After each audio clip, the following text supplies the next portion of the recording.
morning. My name is Awa, and today I'm going to share the story of Cryptium Labs. At Cryptium Labs, we have been baking rolls from the Swiss Alps since July 2018. Interesting enough, setting up our ovens in the Swiss Alps was not an arbitrary decision. One of the advantages is the physical security that the location provides. For example, our bakery does not sit on any geographical fault lines, and never say never, but isn't likely to ever be hit by a hurricane. Even today, this country maintains the infrastructure that was built around the Second World War and after that, which means that if the country ever gets invaded, all the access points get blown up within minutes.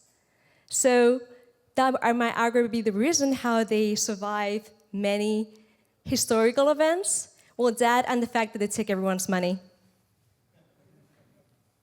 Besides the security, political, and economic stability of the country, another perk is that there are beautiful hiking routes and surprisingly compelling nightlife. Did you know that Zug has 3 nightclubs? And also, we organize these bi-weekly board game nights. Can you feel the excitement from this picture? So move to Zug. We have wild parties. In addition to a bakery, some of you might know us for our blog. Some of the articles, for instance, the Hitchhiker's Guide to Tezos, which is a high-level introduction to Tezos. Or did they pull the 5 for 51% out of their oven? Also known as how the annual inflation in Tezos is calculated. Or half-baked is always better than double-baked, which explains what safety faults are in Tezos, possible causes of which, and then how to prevent those. Recently, we have released Steak Pie, which is the juiciest steak monitoring tool, which is optimized for let's stop talking about rolls during our meetings, please. A true story, by the way. And going beyond secure validation and community education, Cryptium Labs has started to contribute to core protocol development.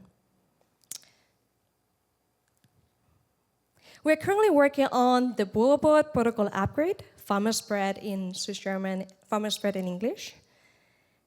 And as many of you might know, at the same time, we're helping Nomadic Labs with the work on implementing a variant of tandem consensus in order for Tezos to achieve deterministic finality.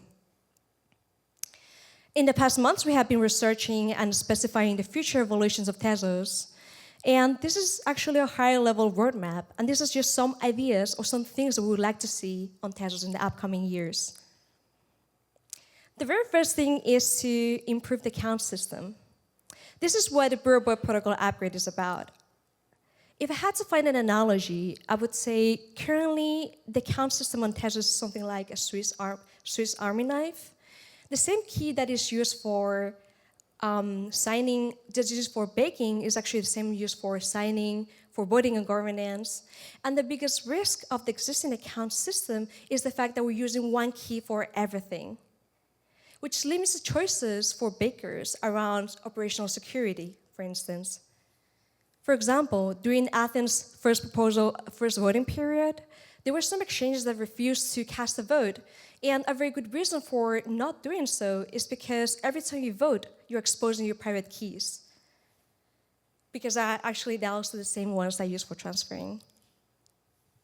Furthermore, the account system limits the flexibility of bakers in the sense that every baker receives the rewards by default, or that if you need contributors to your baking as a service or bump pool, you must gain custody of those funds.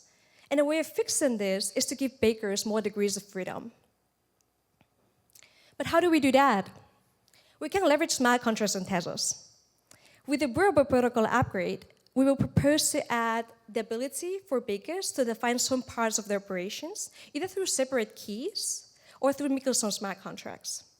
This will provide the ability, for example, to enable automatic payments to the delegators on-chain, or to enable non-custodial bond pools or baking as a service, and many more things, such as contributing part of your commission to, let's say, a committee-led DAO. And the goal is to bootstrap the smart contract development and adoption by targeting the most active users on Tezos right now, which are the bakers, and enable all these features on-chain so bakers can leverage them to not only gain operational flexibility, but also so they can differentiate themselves with the competition. The next thing is staking derivatives. Not only because it is an obvious use case, but also because it is critical to security of the network. And here's why. Tezos is a proof-of-stake blockchain. I know most of you get really excited when the price goes up, but me as a baker actually get really, really nervous.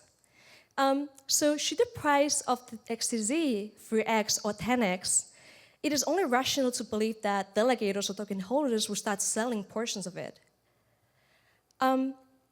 But this actually means that the global amount of stake is also reduced, so it sacrifices the security of the network. So on-chain staking derivatives would be a way of enabling staked assets to be tradable without having to unbundle and delegate, this way avoiding the sacrifices of security of the network. And hopefully at the end of the year, we can improve consensus by adding deterministic finality. Really excited for that. In 2 or 3 years, improving governance, not only the process itself, but also find the way which you can fund sustainably the development core protocol upgrades. And this could be, for example, by attaching a bill, which is something that Nomadic did in a symbolic manner, or we can explore more interesting, more novel ways, such as issuing tokens ahead of time, and then those represent the upgrade in the future. Some obvious things, such as like client support, which will be a lot easier as soon as Tendermint is enabled, or more higher languages that compile to make us know WASM. Oh, and another thing is inter-blockchain communication, the ability of heterogeneous chains to communicate, which is aligned with our vision or thesis that in the future, there will be many blockchains. Each of them will be specialized for some certain use cases of others, and yet all the assets will be tradable across all the networks. Tezos in 5 years. Maybe we'll finally see fully private states and state transitions, maybe some kind of form of zero-knowledge proofs or other things. And I really hope we can see better randomness through distributed key generation or verifiable delay functions. And maybe we'll end up implementing more sophisticated forms of governance, such as futa key. But hey, what if Tezos is outcompeted by new platforms and is not there anymore? There's a way to avoid that scenario, which is, I would say at the moment, the biggest opportunity for Tezos is on-chain governance. The design of Tezos was made years ago, and in the last years, there have been a lot of research going on, a lot of good ideas that we can simply take and implement. So let's leverage this process so we can evolve Tezos the fastest way. However, this only works if you manage to decentralize protocol development. In fact, if you want a truly decentralized network, the development needs to be leaderless. There was a very good reason why Satoshi Nakamoto chose to remain anonymous. And Tezos has a chance if we, as the community, manage to bootstrap the core development ecosystem. At the end of the day, we're just a baker run by protocol engineers. This is just our roadmap and our bucket of ideas. Do you agree with any of it? And if you don't, that's great, because we need more roadmaps. We need more roadmaps, and we need more multiple teams helping and working with each other for the future protocol upgrades to ensure that Tezos evolves fast enough. My name is Awa. I am one of the founders of Cryptium Labs. Thank you for having me.